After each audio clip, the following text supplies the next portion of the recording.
त्याला बेल घेऊन जामीन घेऊन बाहेर पडणार हा खेळ खंडोबा आम्ही काय बघून घेणार नाही। त्याच्या अगोदर त्याच्या नावाने 14 गुन्हे आणि मोक्याच्या अंडर तुम्ही स्वतः बोलले विधानसभेच्या पटलावर तुम्ही मोका त्याच्यावर कसा लावताय,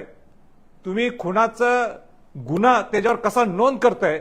हेच स्पष्टीकरण सरकारने मुख्यमंत्री गृहमंत्र्यांनी आमच्या पुढे द्यावं।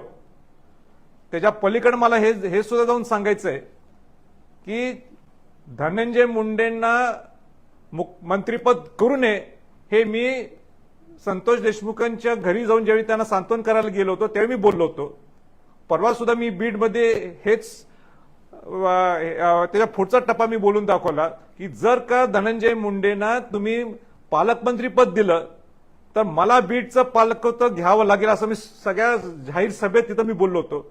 माझी मुख्यमंत्रींना परत एक विनंती आहे की त्यांना कुठल्याही परिस्थितीत तुम्ही जर पुढचं पालकमंत्री दिलं,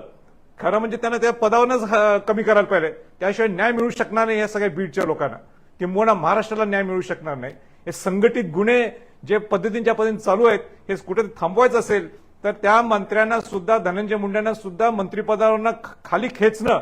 आणि पालकमंत्री तर मुळीच न देणं या दृष्टिकोनातून तुम्ही सुद्धा भाष्य करणं गरजेचं